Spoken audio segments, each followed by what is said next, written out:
Bueno, buenas tardes. Mi nombre es Sandro Ambrosio, soy secretario general de la agrupación Argentina Nace.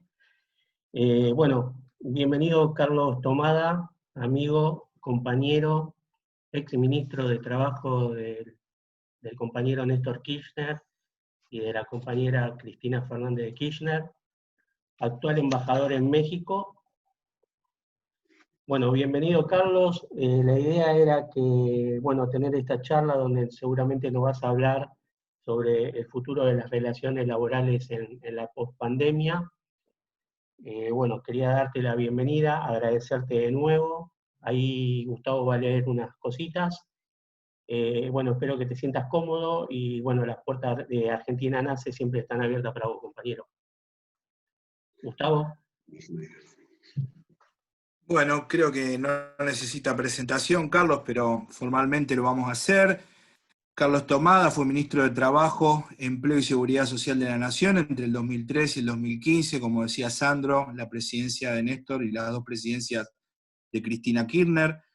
Por más de 4 décadas, Carlos Tomada está vinculado al área de las relaciones del trabajo como consultor sindical, investigador, funcionario y docente universitario de la UBA desde el año 1988. Fue jefe del bloque de la Unidad Ciudadana en la legislatura de la Ciudad de Buenos Aires y también fue director del Centro de Estudios del Trabajo y Desarrollo de la Universidad Nacional de San Martín. Bueno, estos son algunos de los pergaminos que tiene Carlos. Queremos agradecerle también a la agrupación política La Marcha, que junto con Carlos y otros compañeros, Luis Abad, Beatriz Gagliardi, que hoy por cuestiones personales no pudieron estar presentes, Alejandro William, que también está presente, fueron los que motorizaron este encuentro, fueron el nexo entre Carlos y nosotros, así que también les queremos agradecer mucho a ellos. Y sin más, Carlos, te escuchamos. Aguardamos un segundito, que tengo que pasar un parroquial antes que... Perdón, sí. Quería agradecer que también está presente el presidente de la Confederación General Económica de la República Argentina, el doctor Marcelo Fernández, el presidente de la Cooperación Económica de la Provincia de Buenos Aires, Guillermo Ciro, la diputada provincial de Chubut, Gabriela de Lucía, y el ex ministro de Trabajo de la provincia de Chubut, Marcial Paz. Así que ahora sí le damos la palabra al compañero Tomás. Bueno, buenas tardes a todos, a todas. La verdad que, bueno, ya la gente que me han nombrado, que está presente, saben todos ellos el afecto que les tengo y el agradecimiento de que estén junto con todos los compañeros y compañeras que están asistiendo a esta actividad. Es difícil. Me gustaría hacer un planteo general y después con las preguntas por ahí precisar más inquietudes que ustedes puedan tener, que además a mí me ayudan mucho. Y bueno, y arranquemos. Es difícil entrarle derecho al tema de relaciones laborales y relaciones del trabajo en un escenario como el que está viviendo la Argentina sin hacer una presentación de contexto, ¿no? En un momento donde la Argentina está viviendo 3 crisis al mismo tiempo, una crisis social que viene de antes, que viene de los últimos 4 años, por supuesto que tiene algunos contenidos estructurales que también venían de tiempo atrás, pero que sin lugar a dudas se agravaron en los últimos 4 años. En segundo término, una crisis de la deuda que hipotecaba, todavía sigue hipotecando nuestro futuro, algo que se ha convertido casi en un desfiladero, en algo que va a haber que sortearlo, pero es imprescindible, y está condicionando de alguna manera el desemboque de la pospandemia, y la crisis sanitaria. Esta crisis tan inédita, tan imprevisible, tan globalizada, tan planetaria, es sin lugar a duda un elemento insoslayable, por muchas razones. Una de ellas, y focalizándome un momento específicamente en la crisis sanitaria, es necesario señalar que frente a este desafío, nuestro gobierno ha tomado una decisión desde un primer momento que más que un conjunto de medidas de política sanitaria, me parece que implica una decisión política. Y la decisión política es: vamos a salvar las vidas de los argentinos y las argentinas. Es decir, poner como absoluta prioridad, por encima, pero al mismo tiempo aceptando el desafío de las otras dos crisis, priorizar la preservación de la salud de todos los argentinos y argentinas. Yo creo que a veces, cuando uno está en medio de todas estas complicaciones, no logra percibir estos pequeños, grandes detalles, ¿no? Una crisis sanitaria que tiene otro rasgo, para mí tiene varios rasgos particulares. Uno de ellos es que, por empezar, es una crisis de oferta y de demanda al mismo tiempo. Que acá no es solamente el problema de la crisis que puede sufrir una empresa, sino que la sufren los trabajadores, la sufre la empresa, la sufre todo el mundo, y esto implica entonces que algunas de las herramientas que la economía y la política habían podido aplicar frente a otras crisis, acá son relativas, porque tienen que ser mucho más abarcadoras de lo que habían sido hasta ahora. Claro que en esta oportunidad hay los sectores que tradicionalmente han provocado estas crisis y que generalmente culpan de la crisis a los trabajadores, a la pequeña empresa, en general a las organizaciones, a las regulaciones laborales. En esta oportunidad no lo pueden hacer, porque el hecho es externo, es extralaboral. Yo diría que en realidad más bien ahí están las víctimas, ¿no?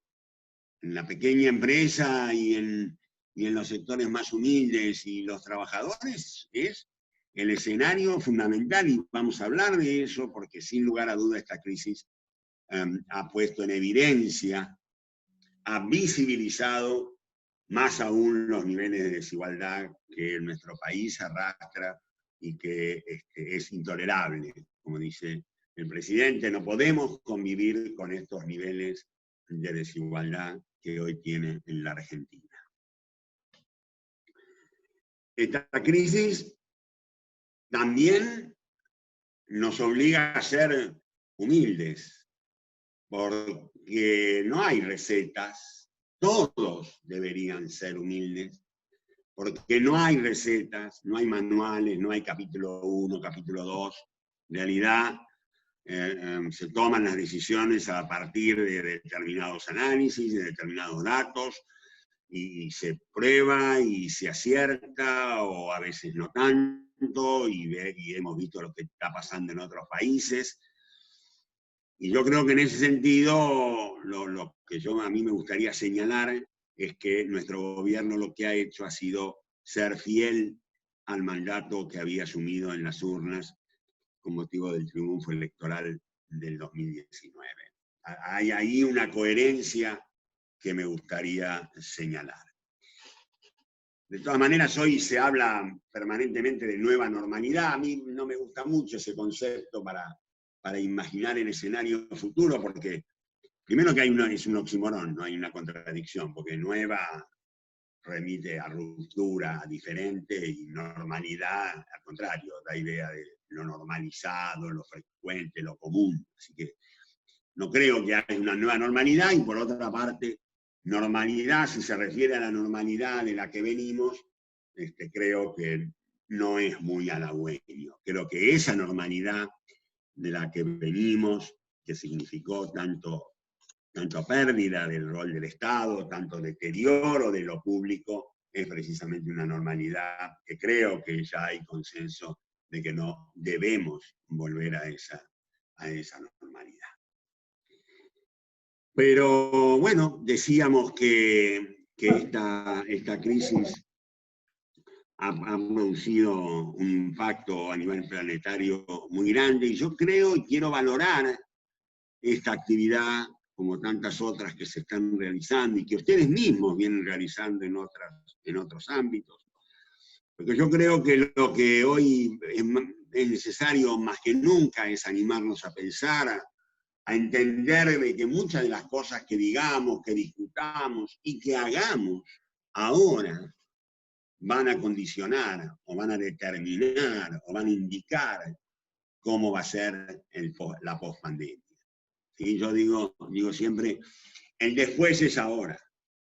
El después es ahora. Y muchas de las decisiones que hoy se toman, y seguramente muchas de las que se toman en función de la pandemia, serán también una guía de lo que puede ocurrir. Por eso yo sostengo que hay que poner en debate todos los temas.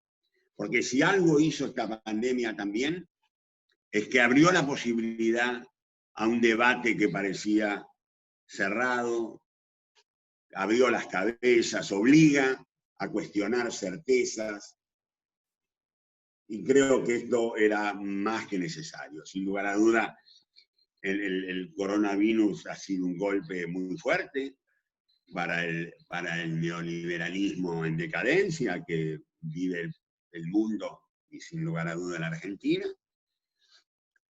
Pero además ofrece la posibilidad que da la política.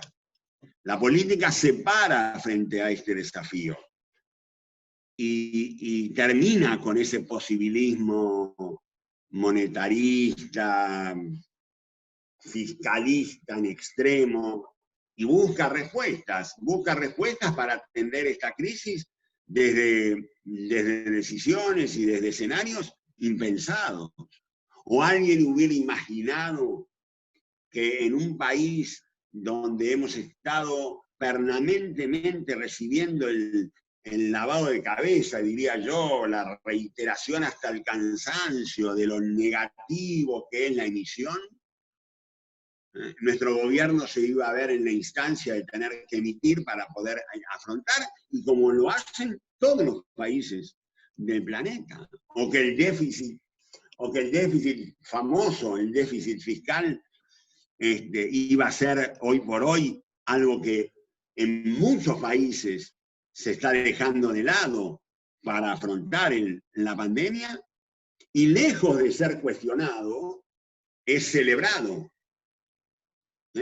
Pensemos, la India ya están por el 10% del PBI de déficit, y en Brasil, sin ir más lejos, en ese desastre que están haciendo, ya han largado a un 7% del PBI como costo de las medidas que se están tomando.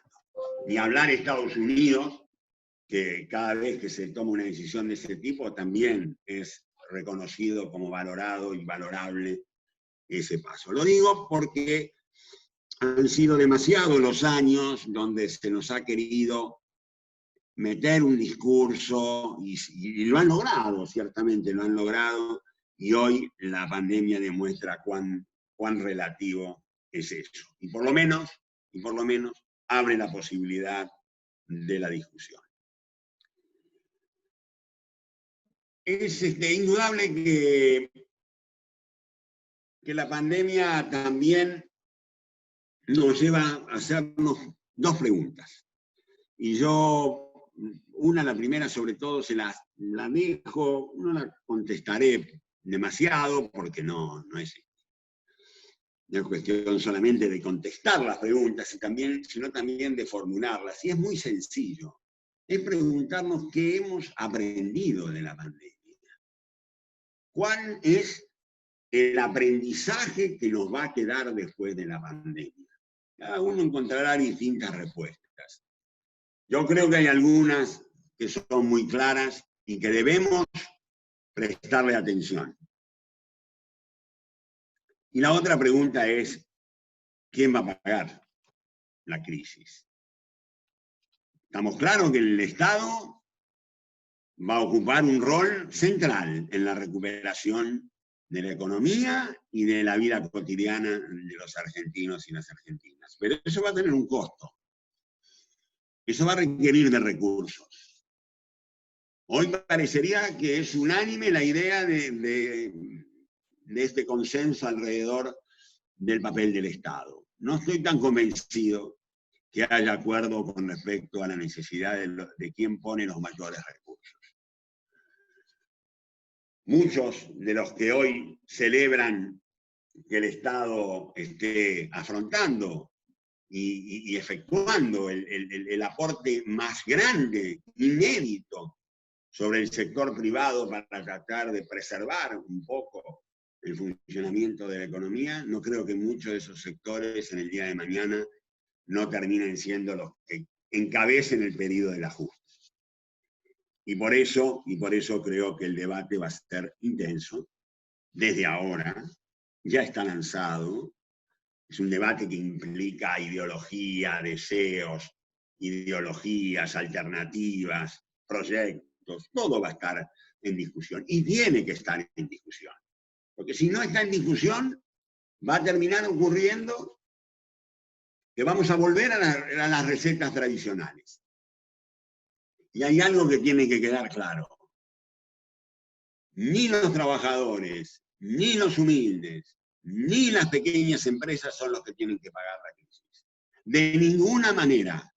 Parafraseando o tomando una frase de Néstor Kirchner cuando decía que los muertos no pagan, yo la reformularía en términos presentes y decir, los que fueron las víctimas de los últimos 4 años y los que siguen siendo las víctimas de esta pandemia, no pueden pagar la crisis, no deben pagar la crisis y no van a querer pagar la crisis. Es así. Y esto no va a ser fácil. Esto va a generar, sin lugar a duda, resistencia de los sectores dominantes. Y yo creo que debemos estar preparados para eso. Y eso es una respuesta que habrá que dar desde la política, sobre la que me gustaría también dar una opinión. Pero digamos entonces que la crisis nos deja por lo menos 3 enseñanzas. La primera es la visibilidad de la desigualdad. Y porque se dice que el virus es igualitario, porque ataca a todos. No, no ataca. A todos igual no. Más fácil a unos que a otros, sin lugar a dudas. Mueren todos, sí, pero no todos la pasan igual. Ni mueren de la misma forma, ni transitan la enfermedad de la misma manera. No pasa lo mismo en los mismos barrios, no pasa lo mismo según el tipo de vivienda, sino pasa lo mismo en la velocidad de contagio. Entonces, guarda. Los problemas que ya teníamos se han agravado y están visibles. Y todos no podemos hacernos los distraídos. Por eso la búsqueda de mayor equidad distributiva es algo que se impone desde el sentido común.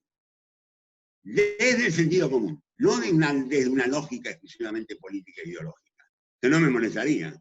Pero quiero decir, con el mismo criterio de sentido común con el que tantas veces el neoliberalismo ha logrado sus peores objetivos en contra de la gente, esta que es a favor de la gente tiene que ser entendida como una discusión, yo diría, casi saldada, y que deberíamos darla por saldada y empezar a saldarla en serio. Porque no es solamente un problema de justicia o de justicia social en términos políticos, en términos de pertenencia o de identidad política. Es mucho más que eso, es también por un problema de eficacia en el funcionamiento de la economía. Si no hay equidad distributiva, si los que tienen más no ponen más, y los que tienen menos ponen menos, porque las dos cosas tienen que ocurrir. Hoy hay que ayudar a la pequeña empresa. Y yo no hablo tanto de pymes, pero bueno, si quieren hablamos de pymes. Pero yo centro el problema en la pequeña empresa, porque es la forma también de poner de pie a la producción de bienes y servicios en la Argentina. No nos equivoquemos. Debemos trabajar por el lado del consumo, pero también tenemos que trabajar desde el lado de la reconstrucción del capital de trabajo, y eso lo necesitan las pequeñas empresas. El entramado pyme hay que reconstruirlo.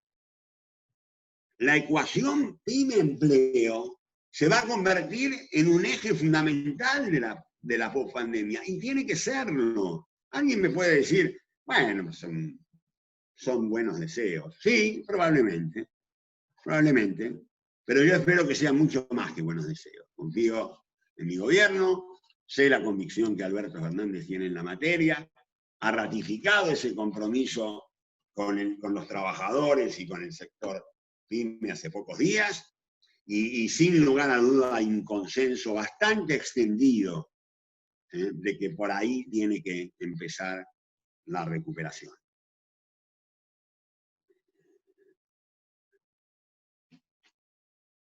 Por supuesto que ya está dicho que otra de las enseñanzas o de las reflexiones que genera la pospandemia tiene que ver con esto de sostener los ingresos populares y de encender la economía, como dice el presidente. Saldrán los recursos de donde sea. Aquellos que estamos convencidos que hace falta más Estado, pero que además de más Estado hace falta más recursos. Pensamos que se puede buscar la forma de darle una respuesta a esa necesidad.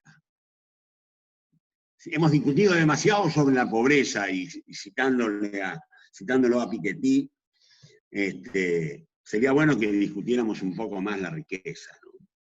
Claro que es difícil discutir la riqueza con tanta evasión, con tanta fuga, con tanto offshore, con tanta opacidad que hay en materia de riqueza. Se hace difícil. Pero estará en la discusión y se buscarán respuestas. Será por reasignación de partidas presupuestarias o de jerarquización de objetivos presupuestarios, será por la instalación de impuestos extraordinarios, o será por reformas tributarias. Por algún lado será. De paso, desde lo personal quiero decir que acompaño la idea del impuesto a la riqueza como medida de emergencia, pero me interesa y mucho que alcancemos una reforma tributaria realmente progresiva, realmente progresista, que nuestro país está necesitando sin lugar a dudas. Quisiera decir el último de estos ejes. ¿Cuánto tengo, Gustavo, que te estoy viendo? No, estamos bien, Carlos, de tiempo, lo que usted disponga. Bueno, dale. Entonces, el otro tema que yo quiero resaltar de este proceso de la pandemia es la revalorización del trabajo. Y lo digo porque alguien, citando a un sociólogo argentino, que acuñó una frase que me parece muy gráfica: estamos frente a una huelga general involuntaria. Huelga general involuntaria. ¿Por qué? Porque cuando no hay trabajo, cuando no se trabaja, cuando los trabajadores y trabajadoras no trabajan, todo se derrumba. Nos corrieron durante décadas con la cuestión financiera y la importancia trascendente, indiscutida y paralizante, diría yo, de tener cuidado con el tema financiero, de no afectar intereses, de dejar que se pueda circular libremente, guay, con cualquier regulación que se ponga en la cuestión financiera. Bueno, vino un virus, no se pudo ir a trabajar, y el problema no fue lo financiero. El problema fue que no había trabajo. Si no hay trabajo, la economía se para. Así que podemos decir, y veremos, qué conclusión se saca en el debate que ahora viene, pero ya no se puede decir que o poner en cuestión el valor del trabajo ni de los sectores de los trabajadores. Con una paradoja que es bueno señalarla. Ha ocurrido que precisamente los trabajadores más precarios, los trabajadores que tenían trabajos, algunos desvalorizados, otros ninguneados, han sido los más importantes, han sido claves, han estado en el frente de batalla, no me gusta usar metáforas militares, han estado poniendo el cuerpo todo el tiempo. Hablemos de los trabajadores de la salud, hablemos de los trabajadores y trabajadoras del cuidado, del transporte, los agricultores, los que siembran, los que trabajan y nos proveen de alimentos, la educación, los trabajadores de plataforma. El otro día veía una encuesta, está entre los 3 primeros sectores más valorados de la sociedad hoy. Estos trabajadores a quienes le quieren hacer creer que son emprendedores cuando son trabajadores en relación de dependencia y encima los tratan como esclavos. Entonces, y ni que hablar del empleo público, que también ha dado un paso al frente porque ha tenido que sostenerse el funcionamiento del Estado. Para los que siempre defendimos el rol del empleo público no es novedad, pero para mucha gente han aprendido de que a este sector hay que tenerle especial cuidado. Con esto entonces, nuevos temas aparecen. Esta revalorización del trabajo, este peso del trabajo en la arquitectura de la sociedad, este rol que algunos siempre pensamos, pero que algunos discutían, con el trabajo como organizador de la sociedad, abre entonces la posibilidad de hablar de nuevos temas, de nuevos viejos temas. Porque si yo digo ahora que es necesario darle prioridad a la salud y a la seguridad del trabajo, ¿cuánto tiempo hace que hombres como Carlos Rodríguez, que fue exministro de Trabajo en Santa Fe, y tantos otros, y Julio Nefa, y bueno, y también desde otras áreas, se hablaba de la importancia de la salud y la seguridad en el trabajo? Ahora es primordial, ahora es central. Los protocolos no van a poder seguir siendo un elemento decorativo. Va a ser una razón de ser, no solamente de la política empresaria, y sobre eso también quiero hablar, sino también que va a dar lugar a la participación de los trabajadores. Pero la salud y la seguridad en el trabajo está en el centro de los debates por venir. Podríamos en este punto, para ordenar un poco la intervención, hacer una mención de qué es lo que nosotros creemos que va a ser o puede llegar a ser el debate del futuro en el mundo de las relaciones de trabajo. Podríamos ponernos a analizar las medidas que se han ido tomando hasta ahora para disminuir los efectos de la pandemia, o ver las carencias y las debilidades de la protección social y laboral que todavía tiene la Argentina. Pero me parece que en este punto podemos dar un salto para adelante. El tema del futuro del trabajo se ha debatido mucho en los últimos años, sobre todo con motivo de los 100 años de la Organización Internacional del Trabajo.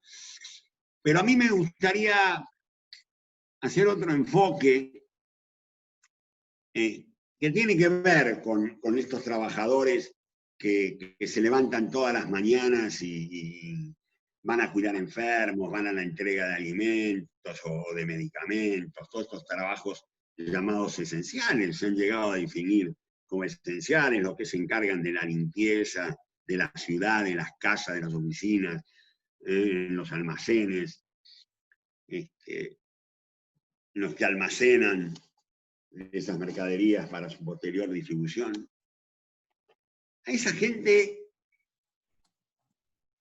demuestra claramente que el trabajo, también lo dijo la OIT, no es una mercancía, no puede ser tratado como un elemento más del libre juego del mercado.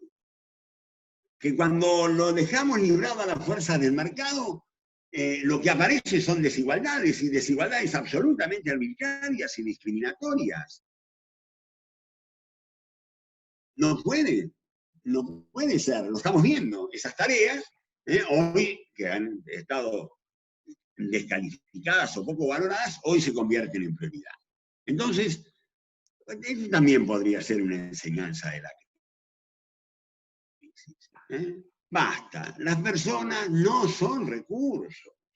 Las personas se dignifican a través del trabajo y de la participación. Y cuando digo de la participación, lo digo porque yo creo que es la palabra. Estoy convencido que una de las palabras que debe retomar valor, y digo retomar porque en algún tiempo en la Argentina y en el mundo se habló mucho de la participación. Lamentablemente, el torbellino neoliberal se arrasó con ese tema, al contrario, extremó las relaciones laborales a un nivel de discrecionalidad empresaria demasiado grande, en las grandes empresas sobre todo.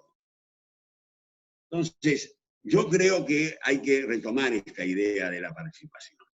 Creo que una forma, incluso hasta diría, de compensar a los trabajadores por el esfuerzo que han hecho en estos años y que están haciendo en estos momentos, debe ser que tengan mayores posibilidades de participación, por una serie de razones. Porque si le vamos a pedir compromisos, y seguramente van a tener que hacer esfuerzos quienes no deberían hacer ninguno, por lo pronto económico, tiene que ser a cambio de algo. Y ese algo tiene que ser la participación. Una participación que en la Argentina está lejos de estar a la altura de lo que sus organizaciones empresarias, sus organizaciones sindicales han alcanzado como desarrollo.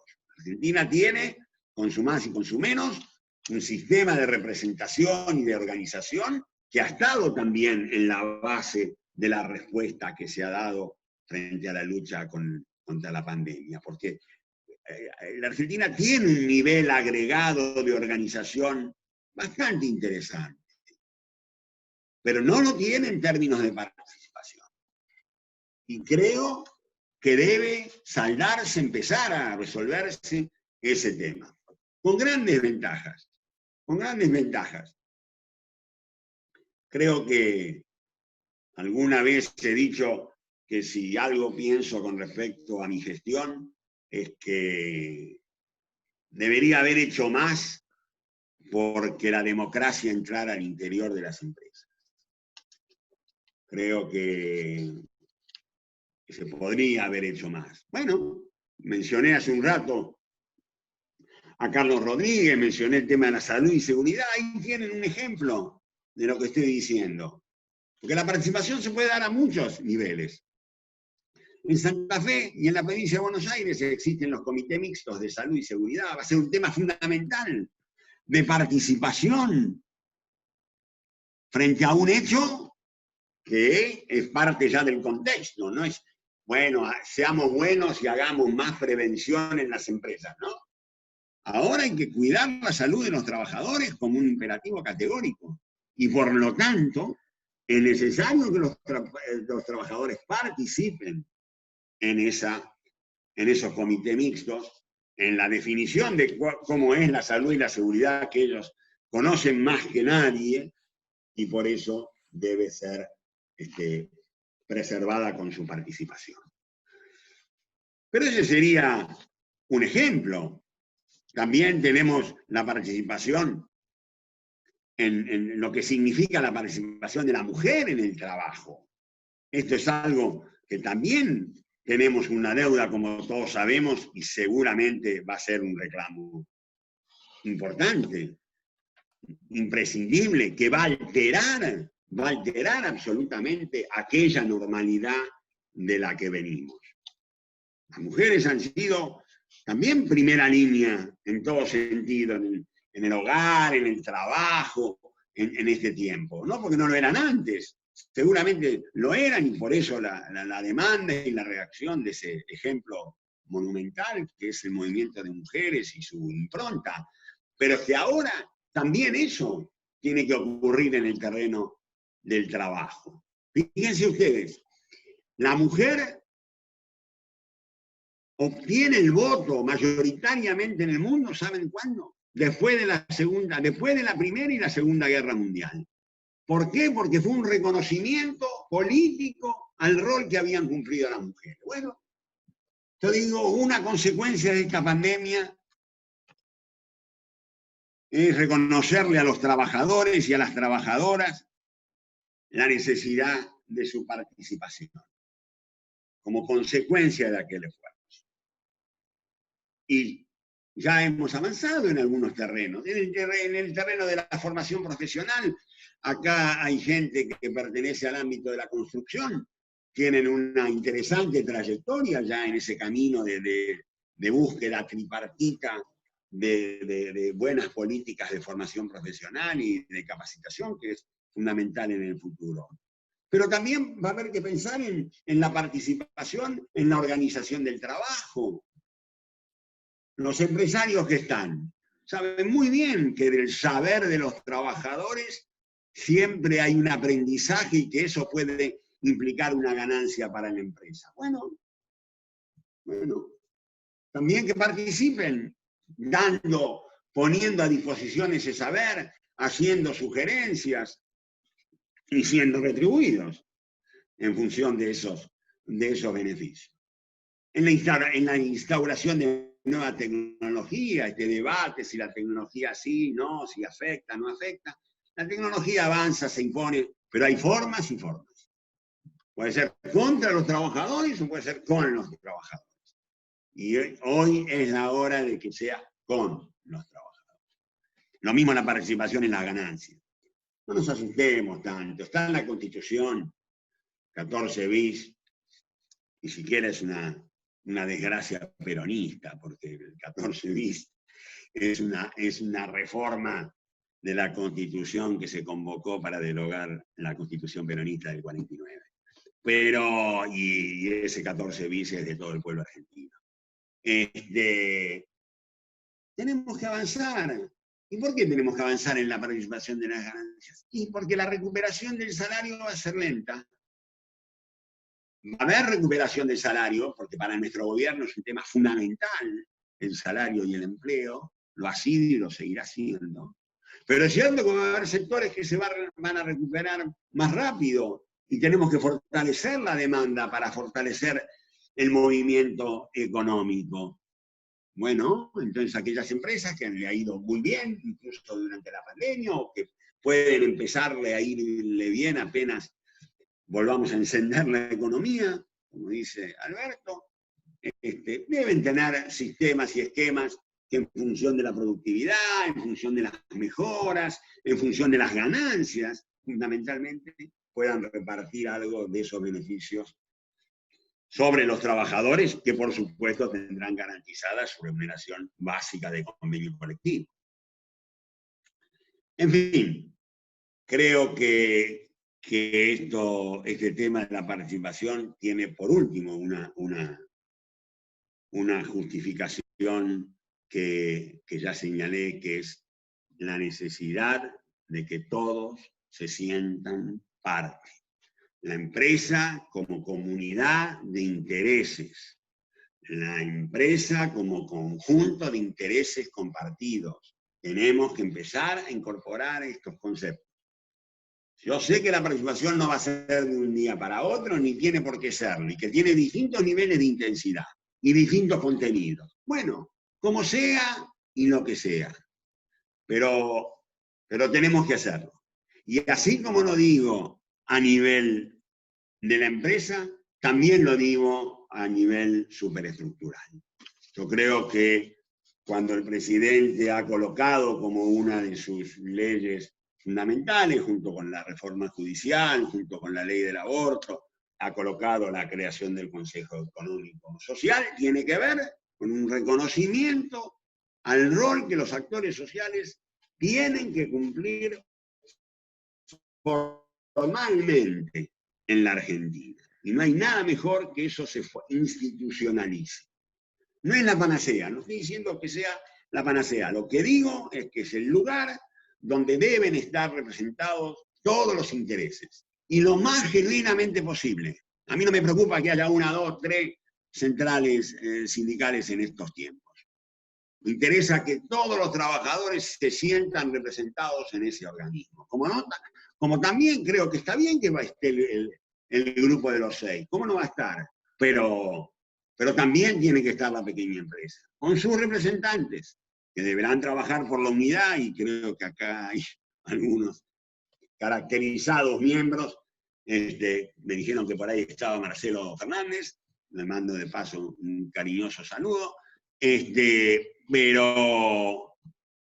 Pero creo que deben ser, es fundamental que los intereses de la pequeña empresa se encuentren representados por sus verdaderos representantes. No es, con todo respeto, ni la Cámara de Comercio, ni la Cámara de Construcción, ni la UIA, la única representación de los sectores de la pequeña y mediana empresa. Esos sectores tienen demandas específicas, concretas, comunes, muy diferenciadas también, pero comunes, que tienen que ver con una economía que le cuesta sostenerse. Así que esto como lineamientos general, como simple repaso y para abrir el debate, creo que hay algunas consecuencias que van a ser inevitables de la pandemia en el mundo del trabajo. Una es el incuestionable regreso del Estado, discutir la distribución de la riqueza, la necesidad de incluir a los trabajadores precarios en los sistemas de protección social, la evidencia, lo dijo el presidente los otros días en el Congreso de la CTA, la evidencia de 9 millones de argentinos que perciben el ingreso familiar especial, es algo que nos hace, para los que no lo sabían, nos hace abrir los ojos definitivamente. Y alguien dijo alguna vez, el que abre los ojos no puede volver a cerrarlos. Entonces, creo que hay que buscar una respuesta para estos sectores, de la misma manera que creo que hay que regular todas estas nuevas formas de prestación del trabajo, como es el teletrabajo, el trabajo de plataformas. Creo que esto ya está ocurriendo y bueno, supongo que habrá alguna pregunta sobre el teletrabajo y ahí aprovecharé para comentarlas. Y finalmente, si en términos de agenda se trata, para que no sea siempre la misma agenda, para que no sea siempre la agenda de los poderosos, para que los acuerdos sociales sean también para los que no siempre ganan, me parece que, insisto, debemos pensar en la participación de los trabajadores, desde el Consejo Económico Social hasta el establecimiento, para que se sientan parte. Creo que la reducción de la jornada de trabajo, por razones hasta de diseño y diagrama del traslado, del transporte de los trabajadores, es un tema que va a tener que avanzar, y las distintas formas de participación. Creo que esto, de alguna manera, señala y marca cuáles podrían ser temas y criterios para abordar un escenario como es el de la pospandemia. Insisto, una pospandemia que ya estamos transitando. Yo creo que en eso tenemos que ser claros, y se da en un momento difícil. difícil y políticamente complejo.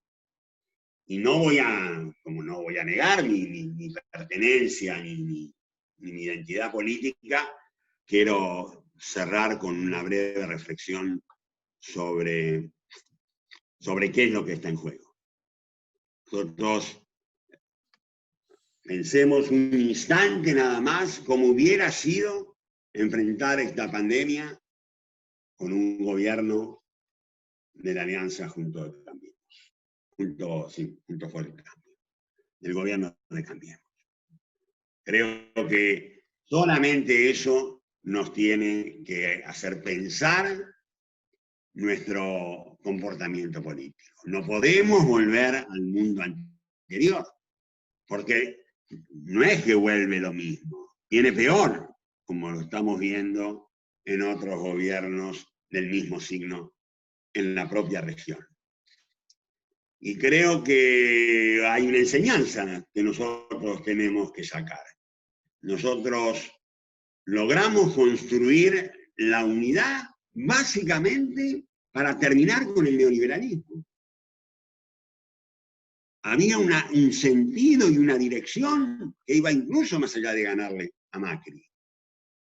Una demanda que venía desde abajo, yo la sentía, la escuchaba en la calle, me lo preguntaban permanentemente. Tienen que juntarse, tienen que construir la unidad. ¿Quién? Todos, no me importa, decía la gente. Yo lo diría en términos de hoy, bueno, los que están dispuestos, los que están de acuerdo con intervenir Vicentín y los que no están tan de acuerdo, los que están a favor de un impuesto a los ricos y los que a lo mejor tienen más reservas con respecto a los que quieren más a Cristina y los que quieren más a Alberto y un poquito a Cristina y un poquito a Alberto. Bueno, todos tenemos que estar juntos. Pero ese es el primer principio. El segundo, tenemos que evitar el aislamiento. La derecha en eso es muy precisa, quirúrgica, sabe cómo operar. Y nosotros el desafío que tenemos no es solamente defender a nuestro gobierno, que es el primero, sino que tenemos que ampliar la unidad alcanzada. Tiene que ser mucho más grande. Y podemos, porque representamos muchos intereses diversos. Los sectores, y sobre todo de los sectores postergados. Nosotros tenemos que llegar más claramente a tantos sectores que se sienten y pueden sentirse, aunque hoy no, representados por un gobierno popular. Yo creo que ese es un desafío muy grande, claro. También tenemos el desafío de que siempre tiene la militancia cuando hay un gobierno propio. Es difícil ser militante popular ni un gobierno popular cuando funciona el gobierno. Pero nosotros tenemos que intervenir. Nosotros tenemos, estas son una de las tantas formas de intervenir. Estas discusiones, porque muchas de estas discusiones terminan llegando, se terminan escuchando. Alberto es un presidente que escucha. Entonces, tenemos que fortalecernos en la idea de sumar, en la idea de acumular, no desacumular. Porque solo así vamos a poder defender y sostener agendas como las que hemos hablado. Porque esta agenda y estas reflexiones no pueden quedar en un videíto. Estas ideas, más o menos compartidas, otras, van a tener que ser defendidas. No lo estoy diciendo confrontativamente, estoy diciendo al contrario.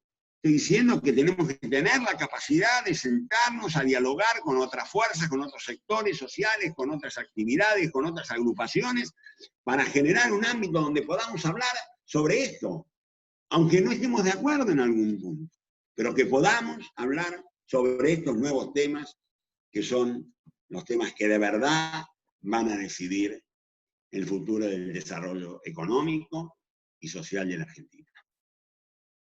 Bueno, hasta aquí y espero las preguntas para ampliar alguna cosa. Gracias. Gustavo. Muchas gracias. Muchas gracias, Carlos.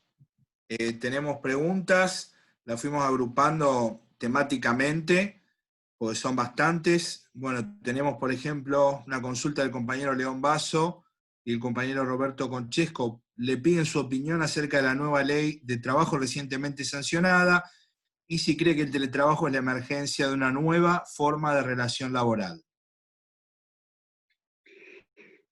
A ver,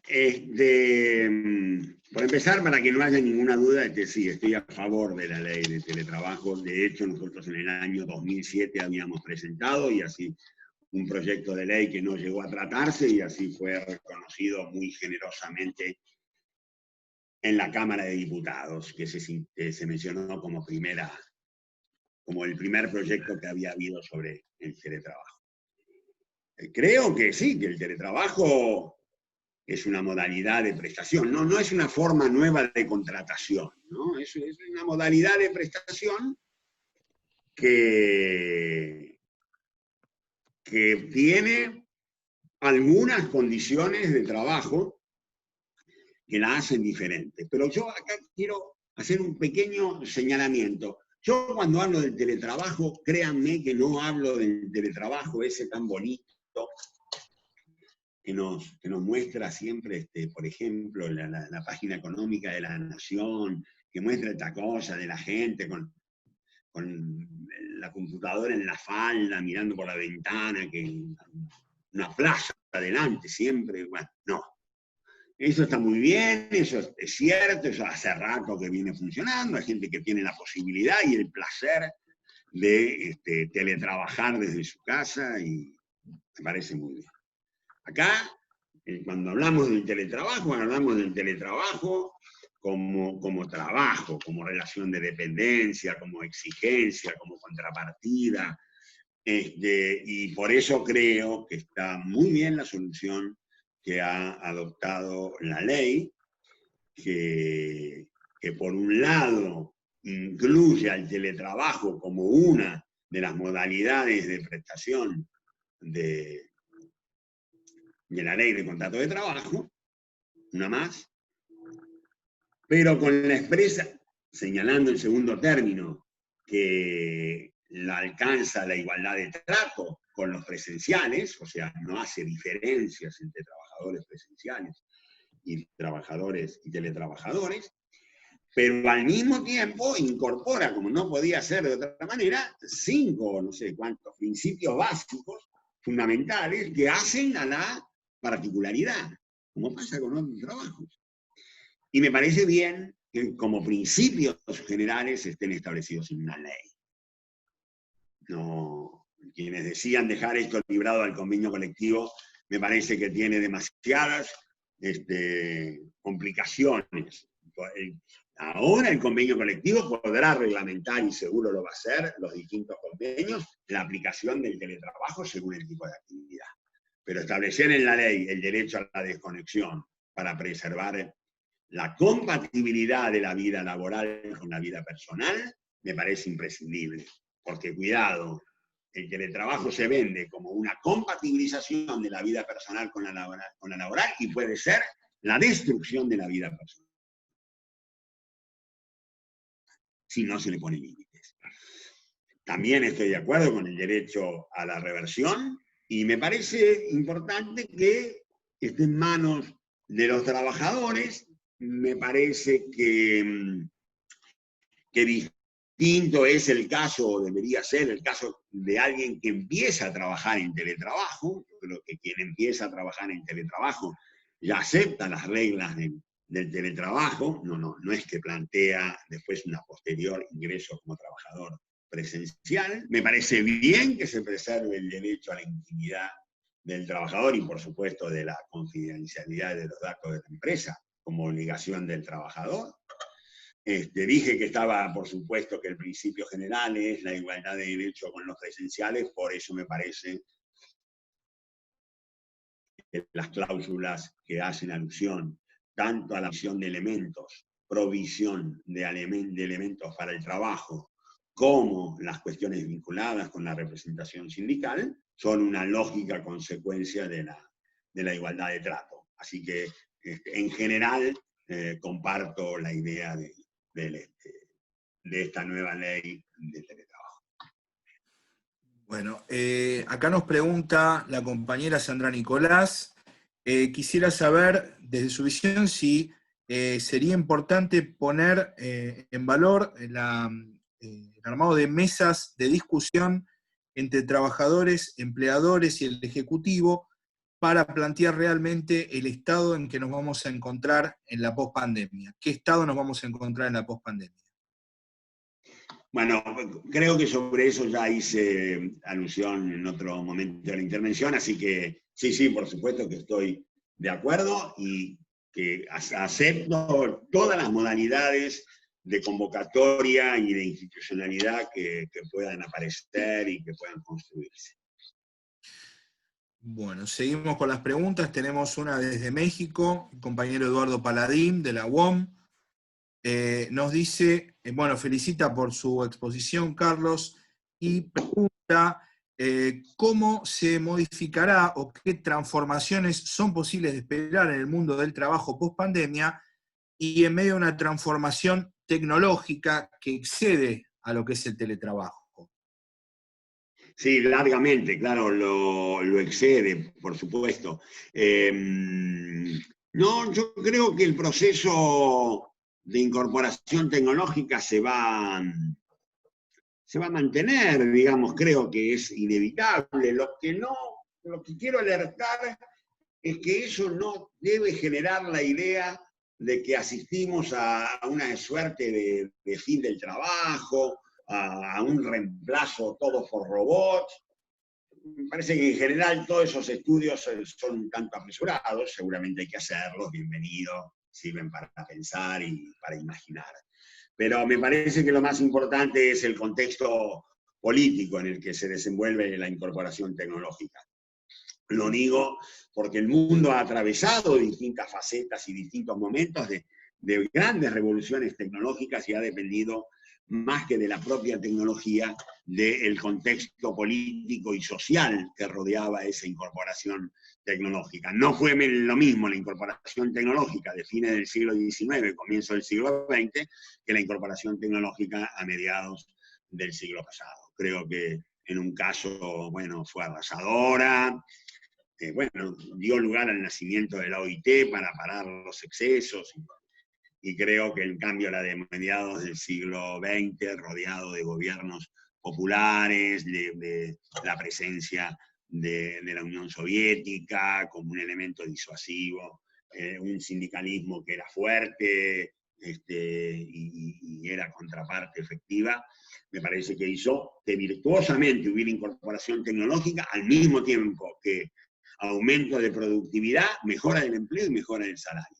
Es bueno ver algunos ejemplos de la historia, no por imaginar que se van a repetir, pero sí para no comprar demasiado este pensamiento catastrófico alrededor de la tecnología y del trabajo. Y creo, y como el compañero es de la UOM, vale la pena decirlo, con todo el afecto que él sabe que tengo por esa organización, que va a ser importante el rol de los sindicatos y de los delegados, y de las comisiones internas. Bueno, Carlos, seguimos, tenemos aquí una pregunta que la hace el compañero Jonathan Acosta, que es de la Juventud Sindical de la UOCRA, y pregunta, ¿no?, acerca de la formación continua para la inserción al mundo del trabajo de los jóvenes, ¿no? Plantea la cuestión del traspaso de la educación formal al mundo del trabajo, que hoy presenta una brecha muy grande para gran parte de los y las jóvenes y termina convirtiéndose en algo excluyente. ¿Es necesario tener una participación del mundo del trabajo en el sistema educativo? Si entendemos, linda pregunta, el cierre sobre todo. A ver, si entendemos que la formación profesional para mí debe formar parte del sistema educativo argentino, ¿no? Por supuesto, como es hoy, pero más.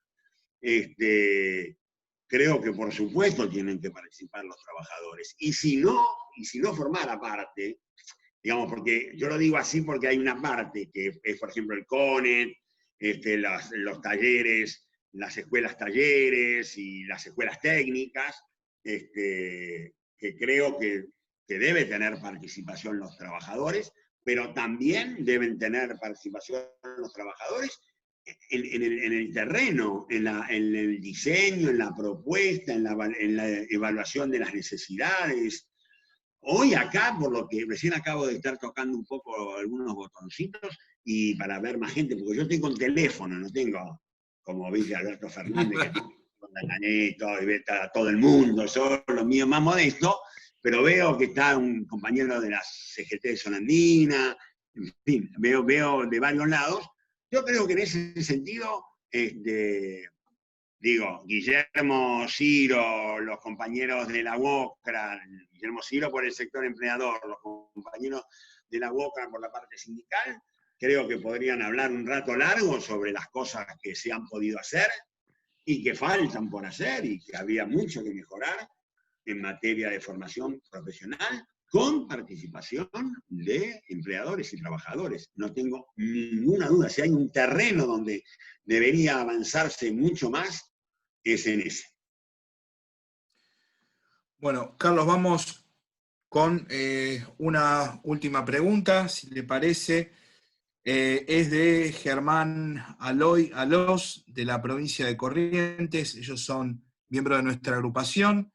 Están con un sindicato en formación, representación de los trabajadores agropecuarios, y quiere haber un consejo suyo acerca de su experiencia en este desafío, bueno, del sector, un sector que él dice que lo ha visto muy postergado, como son los trabajadores agropecuarios en estos últimos 4 años. ¿Qué recomendación le podría dar a usted a los compañeros que están en un sindicato en formación? Primero recomendaría a los trabajadores agropecuarios modestamente, con mucho cuidado y con mucho respeto, es que tratar de no volver a votar a un gobierno que los va a convertir en víctimas principales. En víctimas principales. Voten a cualquier otro, no me importa, pero no a quien va a ser quien los va a utilizar como variable de ajuste sin lugar a dudas. Y en particular con los trabajadores agrarios.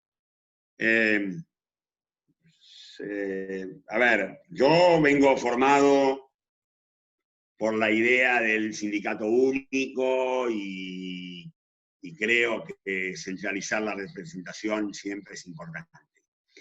La situación de los trabajadores agrarios, por distintas razones que, digamos, por ahí no es el momento ahora para conversar, creo que parece mentira que la actividad que genera más recursos, que todo el mundo considera estratégica, ¿cómo es posible que hayan logrado invisibilizar a los trabajadores de esa forma?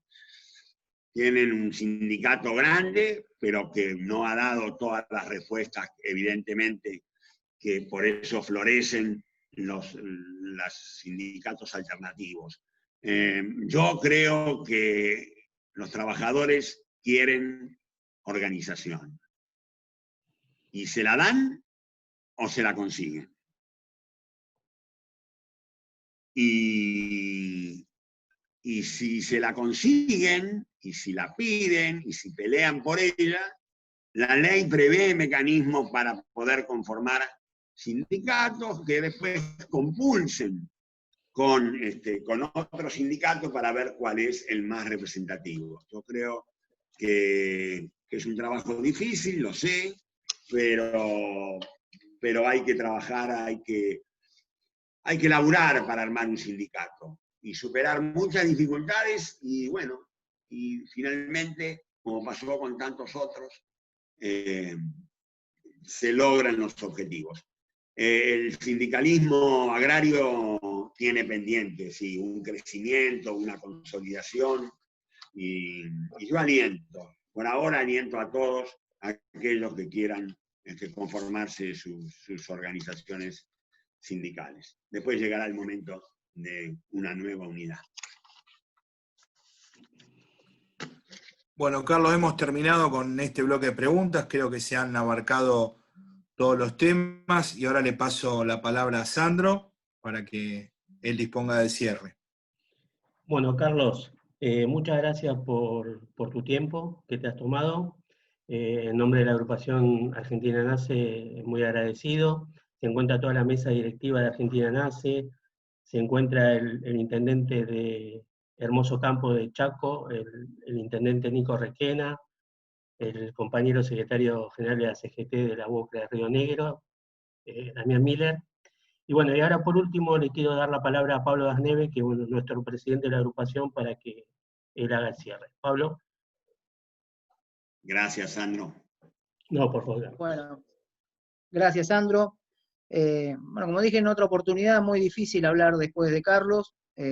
Simplemente, en primer lugar, agradecerle. Creo que hemos tenido la oportunidad de escuchar a una persona que ha estado ni más ni menos que 12 años al frente del Ministerio de Trabajo, en un gobierno peronista, con todo lo que eso significa para el trabajo, sabiendo que desde ya, como dijo el general, el movimiento obrero constituye la columna vertebral de nuestro movimiento.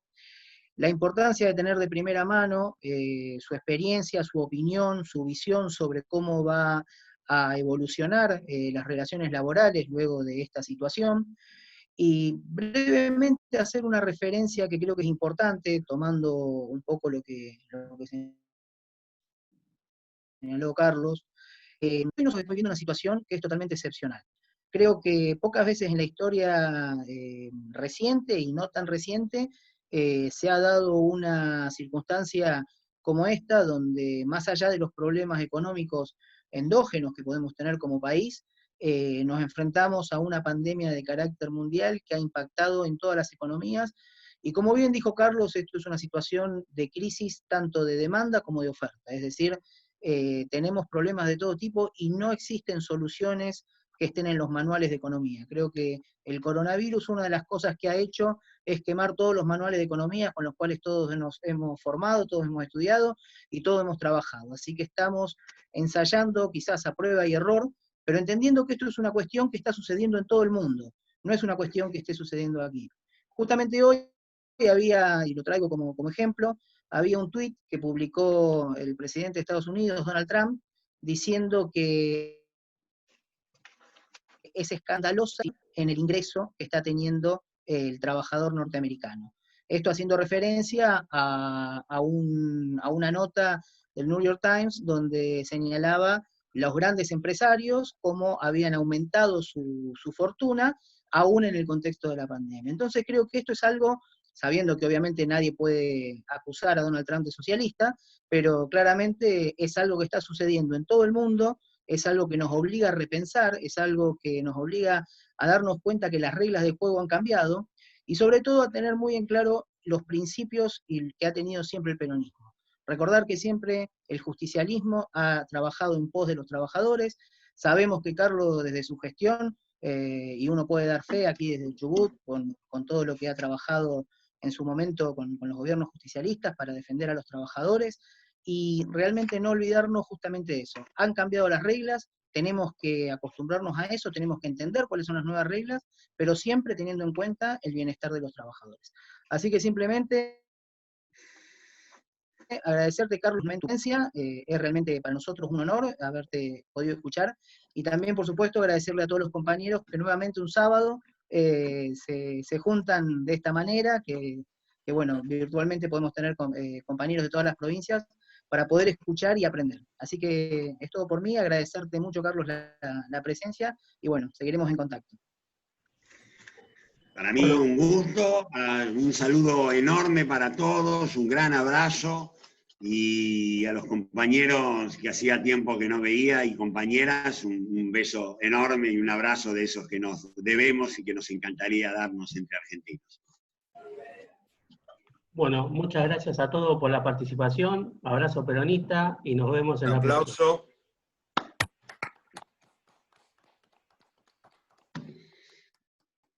Buenas tardes, compañero. Muchas gracias por todo. Gracias, Carlos. Gracias, Carlos. Un abrazo grande. Chao, Sandro. Gracias a todos. Buenas tardes, compañeros, para todos. Buen fin de. Saludos, compañeros. Gracias, querido. Saludos. Muchas gracias, compañero. Gracias a ustedes. Gracias. Buenas tardes, gracias por todo, compañeros. Chao, Guillermo. Chao, Carlitos. Te Un vamos placer escucharlo, compañero. Nos vemos, compañeros Arriola. Un abrazo a los compañeros allá de Río Colorado. Saludos a todos, compañeros. Buen fin de semana. En unidad, muchachos, espalda con espalda. Si no, no salimos, si no es espalda con espalda. La tenemos que pelear y salir adelante trabajando juntos. Trabajadores, empleadores. Lo que Carlos no sabe es que siempre que habla de los trabajadores yo me siento identificado como pyme, porque los pymes nos hemos sentido realmente trabajadores en el ministerio de Carlos. Así que por eso nunca me fui de un trabajo desde las entidades que yo estoy con el Ministerio de Trabajo. Doy fe de eso, compañero. Buen fin de semana. Abrazo a todos. Buen fin de semana, compañero. Muchas gracias. Compañeros, buen fin de semana. Gracias, Gustavo. Un abrazo grande. Abrazo. Abrazo. Saludos, Chaco. Saludos, Chaco. Compañeros, saludo a todos. Un abrazo peronista. Y el compañero Abrazo del Sindicato Único de Choferes del Estado. Un abrazo a todos los compañeros. Abrazo, compañero. Bien, choferes. Ahí estamos en la lucha, formando sindicato también. ¿Quién habla de choferes? Federico Ruggieri, chofer del Ministerio de Trabajo, así que fui... Carlos ha sido jefe mío en algún momento, no directo, pero sí del ministerio, así que ahí lo extrañamos y le mandamos un abrazo enorme. Oliván. Compañero de Walker, le deseamos éxito, compañero. Se agradece mucho y aprendemos de ustedes, compañeros.